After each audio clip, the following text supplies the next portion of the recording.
Hello, and welcome to the next episode of the Live Your Spa Life show. Spa life is a lifestyle that accepts that accomplishment and harmony coexist. The Spa and Spa Life, the SPA, is for Seek Power Always. That power within you to do your deeper work in the world. I am so excited for our guest today.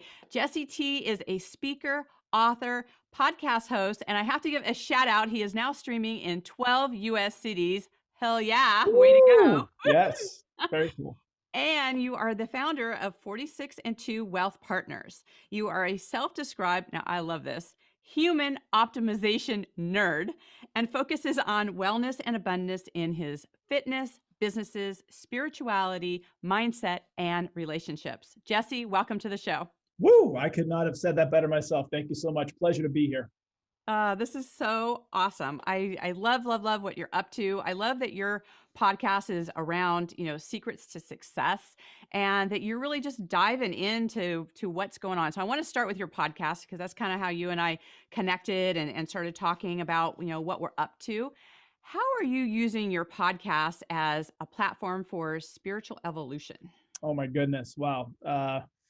So just for some context around the spiritual evolution and how the podcast plays into that, there are some people that I follow that I'm into, guys like Aubrey Marcus and Kyle Kingsbury, Joe Rogan, that have specifically talked about their spiritual evolution on their podcasts. And so being in my journey with both the podcast and my spiritual growth, it just made sense to start talking about it. And so I was on a plant medicine journey a few months ago with sitting with psilocybin mushrooms. And I don't know if you've had experience with this before, but basically you get these downloads and you get this information that's just kind of given to you. And the best way I could describe it is if any of your listeners or yourself have seen or heard, the movie The Matrix with Keanu Reeves, and he's brought to an awareness that a whole nother world exists. And the first thing they do is they bring him out of the Matrix into like the real world.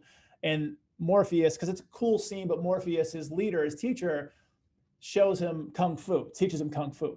And so when Keanu wakes up, he's like, whoa, I know Kung Fu. And all of a sudden he just knows it. And so with this sacred plant medicine that I use in my walk in life, I come back with these downloads and knowing. And one of the things was to speak freedom and teach truth with my microphone. It's specifically, there's no words, there's no one speaking to you. You just have this knowledge populate.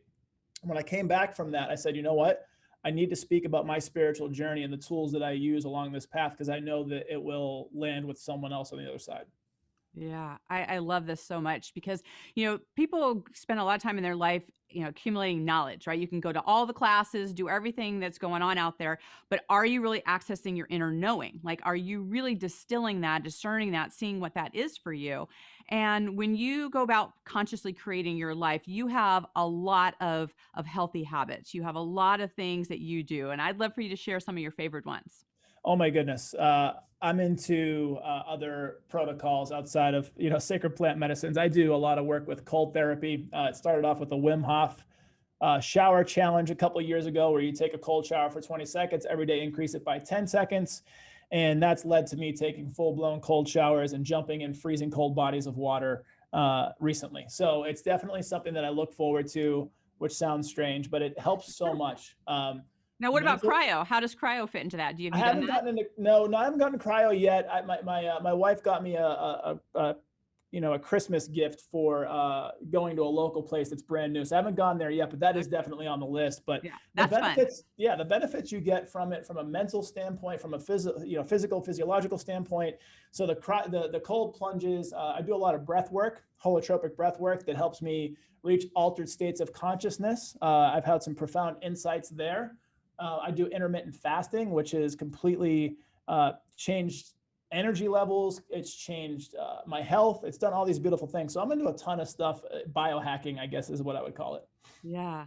I love this because, so many times people, especially in the beginning of the year, it's like they'll go, I'm going to lose this amount of weight, or there's some sort of health focus. But until you do something different, right, you're not going to get different results. You're not going to do that. And I love just your adventurous, mindset of just go like, you know what? let's see what happens, right? And just go for it and just try some of those different things. I this year started focusing on like macros and doing something totally different with that. And I don't know if you've heard, there's a tool called a mace, which is like something from Game of Thrones. It's like this heavy wielding thing. And I thought, oh my God, this is nuts, but I love the whole looking outside of the box and doing that, which leads me into, what about fear? Like, how is it that you move past fear? Yep. Real quick on the mace. So that's an implement or a tool in my training kit, and I actually have a 20-pound steel mace Uh, at home. There's a company, an organization, and a movement, if you haven't heard of them yet, called Onnit, ONNIT, and they're big into this kind of wellness stuff, but they're also big into like the spirituality stuff. So it might be something worth looking at for the listeners. But in yes. terms of fear, I've had a crazy interesting life to where I've faced fear. I've held death in my hands a couple times. And it's one of those things where fear is real, but it's what you do with the fear. Do you let it become a headwind where it slows you down and it incapacitates you? Or do you use it as a tailwind to push you through something? And it's a great teacher. There's fear for a reason. We're not getting chased by, prehistoric animals anymore. We have to like run for our lives, but there are things in daily life that are programmed in our DNA that causes fear to come up. And so one of these cliche acronyms that I think is beautiful is either you can face everything and run, or you can face everything and rise. And I'll tell you this, Will Smith said it best: your best life is absolutely on the other side of fear. Get over that fear, whatever it takes, and you'll understand the fullness and the richness of life for sure.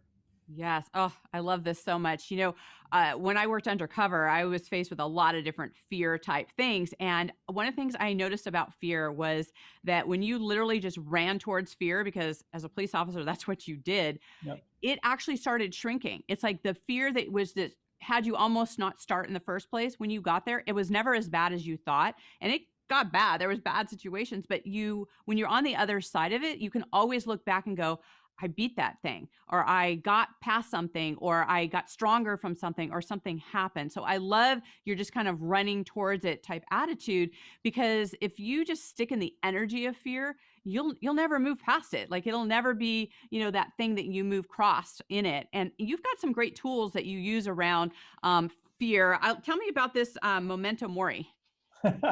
Okay, so memento mori is a Stoic philosophy where basically what it means, to sum it up, it says, know that you're mortal, know that you must die, but let that be the only motivation you need to live a life well lived, to show up in relationship, to show up for yourself, to be productive, to have fun, to enjoy life. And, going back to that comment I made kind of passively about holding death in my hands twice, I've held two of the most important people in my life in my arms until they died. And so one of them was my wife and I's first daughter we had. She came out injured at delivery. After 7 days, we had to let her go because she wasn't going to come off life support. And I held her in my arms for the last 15 minutes of her life. And it really started to kind of change this mindset that I had. And then the next event was, my mother. My mother had cancer for 8 years. She was a badass. She was Army veteran. She was supposed to live for 1 year, but she made it for 8 because she was just so friggin' stubborn. She wouldn't give up. And I love that about her. Sometimes I didn't, but most times I did. And I held her until she passed away. And then, I saw my dad, who he just a couple of years ago passed away. He was a bachelor, so he was by himself, and they didn't find him for a couple of days. And so it's kind of messy, the scene. And I'm sure as a police officer, you've seen stuff like this, but there was blood on the floor and I had to clean that blood up. And so long story short, all these things, which have made me eternally grateful and self-aware and live life with such abundance, have taught me the value of time. And so with memento mori, knowing that we're mortal, knowing that we must die, knowing that every second could be our last, should really be everything that kind of carry you through the day to be able to live life well. Yes. Wow. Love this so much, because, if we get stuck in just not living life and not moving forward, you miss all those things, and that whole moving through it. And I think it's so important. It's one of the things I love about having guests on the show is that, people see and they look at you and they go, oh, he's so successful. Like there's all these things that he's done, but they don't see necessarily, the path that you've walked to get there, the disempowering moments, the losing a child. I don't know. I've had a close friend of mine. In fact, one of my last cases was a kidnapping murder case, and her daughter was 7 when she was taken. And it was just one of those things, like as a parent, it's just to lose a child is like, everyone always says, how do you get past that? How do you move past that? And maybe share a little bit about you can have that take you out of the game, right? And of course, there's going to be a transition, but how did some of those losses actually propel you and actually make you stronger? Well, so how did it propel me? How did it make me stronger? A lot of it was going through the depressions, the funks, the reality of life, which is death, and understanding that. And I think the tools that I used during that time, and my wife utilized, were therapies, were groups, were people that have been through similar situations that maybe further down the road, or maybe they just started their travel in this journey. How we leaned on each other and how we became supportive of one another, and then seeking out people that could help raise us up to the next level, which then in turn, one of the tools that was very cathartic for us became a nonprofit that we started called Alana's Angels, which was our daughter that we lost, Alana. And it helped us to give back after we got to a place where we felt like we could. And so it's really propelled me in life, in the sense of just doing life the way that I've wanted to do life, doing it with the people that I want to do it with. And again, that memento mori, it found me. I'm a big believer that people don't find books, books find people. Sometimes you might go searching for them, but a lot of times things are kind of placed serendipitously in your life. And all these things that have happened for a reason, to where I could build some great relationships and live my life a certain way, but also turn around and, as a catharsis, kind of give back this knowledge and information that I've received. Yeah, so great. I mean, you have so many wonderful tools that you utilize, and I'm with you. I think things just, they come to us, and when we're open to it, it's kind of like when the student's ready, right? The teacher Yep. arrives and those things happen. Tell us a little bit about the rule of thirds. Okay, so this is interesting. My mentor, he's not my formal mentor, but he's a good buddy of mine. He was a formal mentor at one point. Basically, I paid him at one point to be my mentor, but now he's just my buddy. He taught me about the rule of thirds, which is essentially 3 people that you have in your life, every area of life. And so the first third of people that you should have in your life are mentors, people that you look up to, that you aspire to emulate at some level, shape, or form, people that have been through what you're going through. They can help you with your learning curve. They can help you avoid the pitfalls. They can help you look towards things in a different lens. So they're your mentors. And again, if someone's your mentor, it doesn't mean you can't impact or coach them either. But at the same time, they're the ones that have kind of been there, done that. So they're teaching you. The next level of the thirds, the second level, would be people that are kind of on the same path and playing field that you're on now.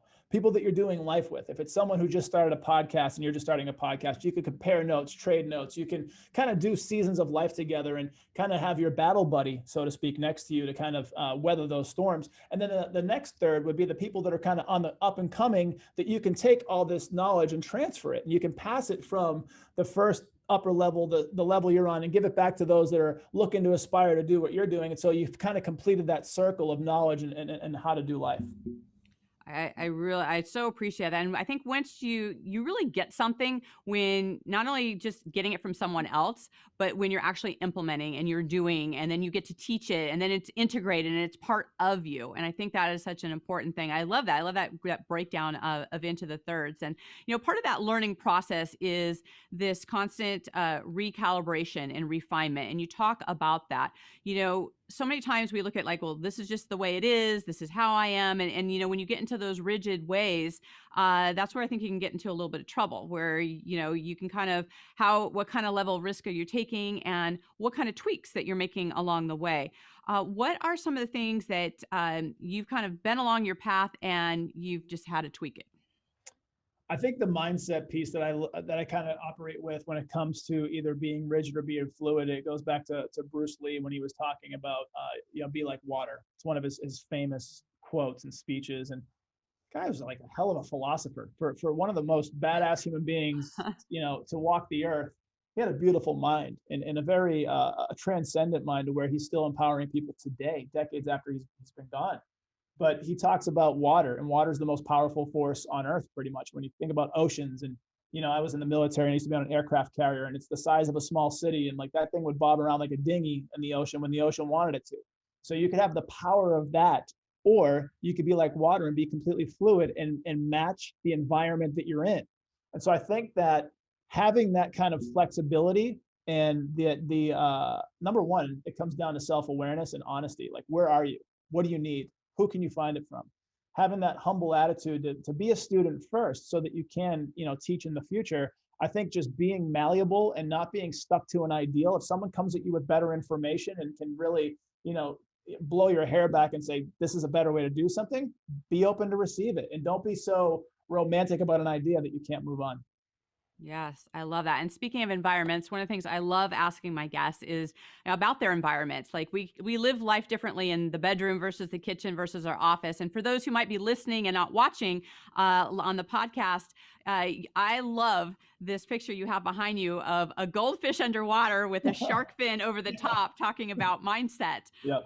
So it's the things that are in our environment. It makes a difference about that is. So what is your favorite room in your home and why? Ooh. It's a good question. In my home, my favorite room. I'm going to lean on my Italian heritage here and talk about the kitchen. I love to cook. I love community. It's a very selfish love language in the fact that I love when people eat my food that I cook. But I love to share love and experiences. And I really love to do that through the kitchen. So I think that's the communal spot. That's the place where people are, getting nourishment. They're having fun. They're laughing. They're cutting up. And it comes down to, I was raised by my mother and also my grandmother on my dad's side, and they were both amazing cooks. And they showed a lot of love and acts of service through cooking. So definitely would have to say the kitchen. I love that so much. I'm on a streak here. I just had one of my last guests mention the kitchen, and I was sharing that one of my friends always talks about life happens between the kitchen and the bathroom. And it's like where people get together and where they connect and what that looks like. So I love that. One of my best friends is Italian. It's always like, why are you not eating right now? It's all about the food. I saw a video and it was a joke, and it was basically like how Italian grandmothers prepare just in case anyone comes over for breakfast. And it was like this woman that was in some sort of, she wasn't even Italian. She was in like some sort of tribe somewhere else. And she had like this outdoor kitchen with this giant pan of like 50 eggs, slabs of bacon, all this stuff. And it was like, just in case someone comes over, and they had all this food. And that's exactly how we were growing up. It was like, people would just like shove food in your mouth. It was like, here, eat, eat, eat. But really it was done because it was how love was conveyed. Right. Absolutely. Yeah. Have you seen any of this stuff on the comedian Sebastian? Love him. Sebastian Maniscalco? Yes. Yeah. Oh my God. We love him so much. Like if we watch something intense, we watch one of his things before we go to bed so that we go to bed laughing. Yes. So. That's a very important way to do that. A lot of people, you don't want to go to bed scared if you watch a scary movie or something that's, if you're watching a documentary on something crazy like human trafficking and all that stuff that's out there in the world, you want to kind of, what happens is you start programming your mind. And this is interesting because my grandmother, who passed years ago, she used to be like, hey, turn on my program. It's literally called programming. And what happens a lot of times when people wake up first thing in the morning and they flick on the news, or before bed and they flick on the news, you're in these different brainwave states, and you're starting to get into a place where you can entrain your mind. So the last thing you want to do is go to bed afraid or scared or nervous, flip on a hilarious, comedian guy or girl and go to sleep laughing. Your life will thank you for it, for sure. Absolutely. I wholeheartedly agree that those holy hours, right? That first hour you wake up and the last hour before you go to bed, we have so much things we can do to be intentional about what we do, how we show up, what we say, all of those things. And it's so easy to check those last messages or check the feed or has the world blown up yet or, all those kind of things. But to do that right before bed is such a sabotage move. And it's so crazy. So we talked a little bit about my mantra for this year is, because I also have a new one where I kind of focus on is I awaken truth. Love that. And I know for you, in your life and in your podcast, that is a big platform for you, is to awaken truth. Yeah. Talk a little bit about how that is evolved for you, what has come out of that being a platform, where are you at with it? So this goes back to the mentor I mentioned, Patrick Tucker, and then also a guy named David Goggins. And for those who don't know David Goggins, just check him out on Instagram, will change your life. He has a book called Can't Hurt Me. And Can't Hurt Me is a beautiful biography of his life. And he's lived a really hard life. And I had too up until, years ago. But, I was very concerned with some of the things I either put myself in or that I was brought into with growing up being bullied. My dad was a 35-year heroin addict before he cleaned up. I did and sold drugs for 2 years before leaving for the military and changing my life. And so I had these taboo things that I had been a part of. But I knew I was called my entire life to share them with people. I didn't know how. And so through the urging of my mentor, Patrick, he's like, you got this amazing story. You get this beautiful, overcoming and things that you've done. People need to hear that. And I was like, all right, I get it. And then the podcast came into play for the Jesse T show. And then Goggins came into my life. And it was like, share your truth, share your journey. And speaking about all that, it led to my freedom, to where I put my story out there. I put my mission and my experiences out there.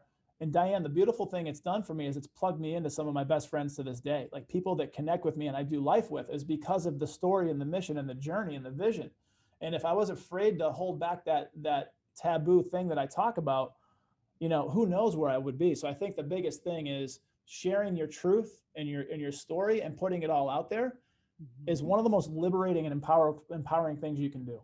Yeah, absolutely. Did you by chance listen to David's audio of the book, or did you read it? The only way to consume that book is by audio. I love it. I've listened to it twice. Yeah. It's part podcast, part biography. Yeah. He's changed my life. That's all I can say. And thank you, David Goggins and Patrick Tucker, for helping me share my journey.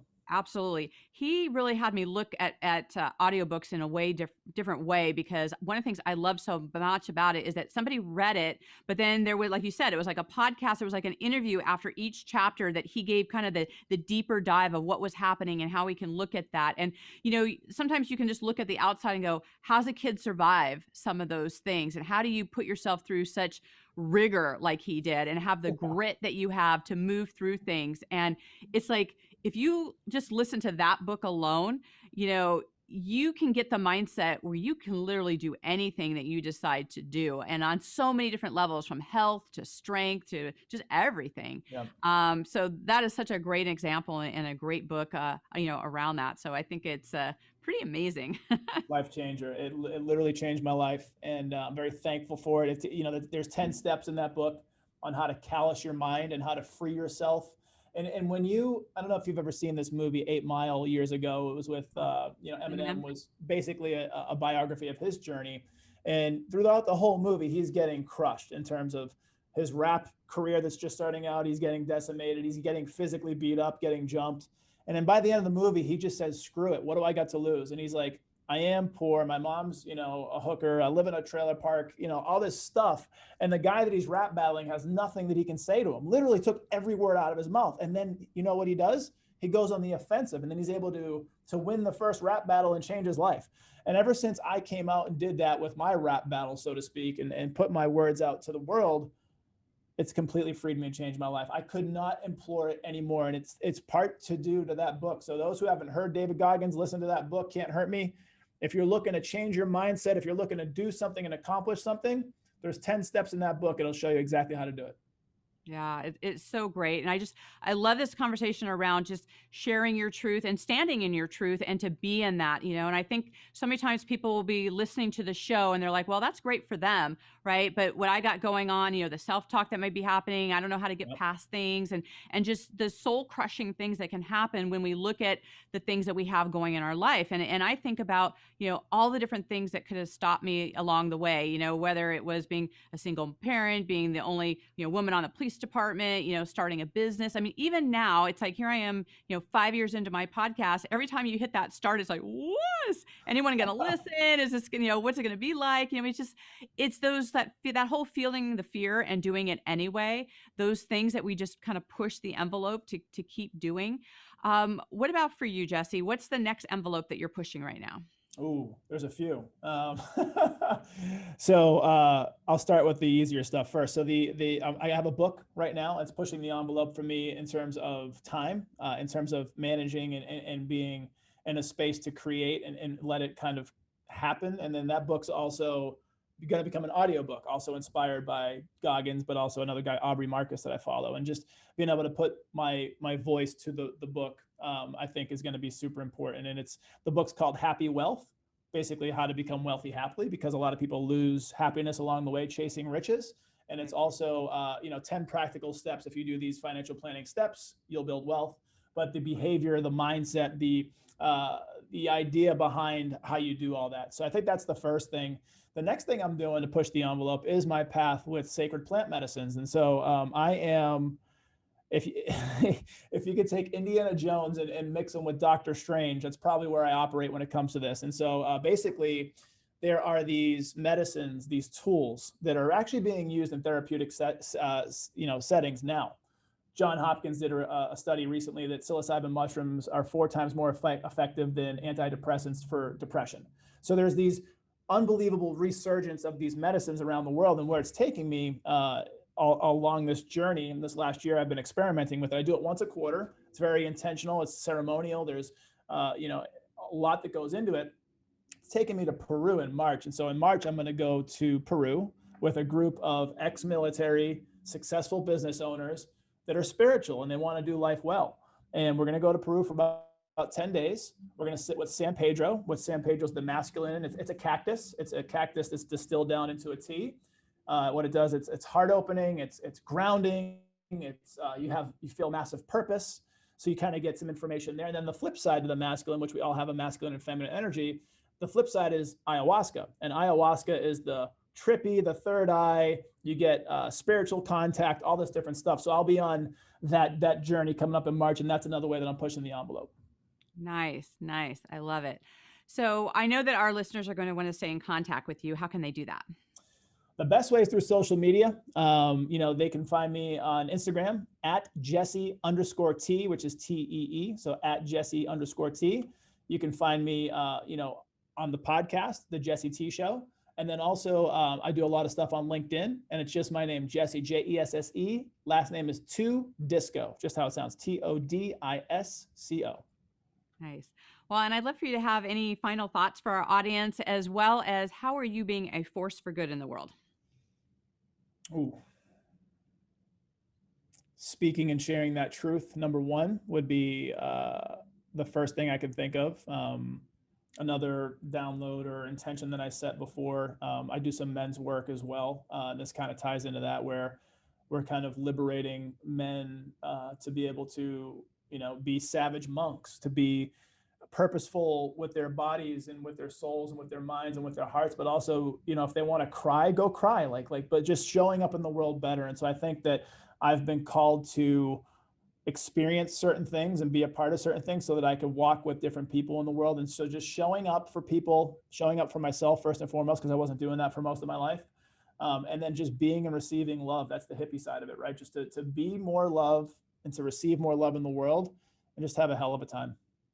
I love it. I love it so much. And I love that whole, it's that yin and yang of life, right? It's like having that strength, but then that heart opening that happens. And you are such a great personification of that and how you show up in the world. I want to thank you so much for your wisdom and being here on the show. Thank you so much. It's been a pleasure. And I look forward to our journey as we continue. You got it. And to our listeners, thank you so much. You are why we're here. I'm sure you maybe have some questions that have come out of here or any on Haas. Please put in the comments, whatever platform you're on, any questions that you have for Jesse and I. Make sure you tag both of us. We're happy to answer any questions that you have. I'm sure we picked some things that you want to share and get out there. And if you haven't subscribed yet to the show, make sure you do that. That's how we get it out into the world. Subscribe, rate, review, all those great things. And until we connect again, live your spa life. Bye for now. Bye-bye. Thank you.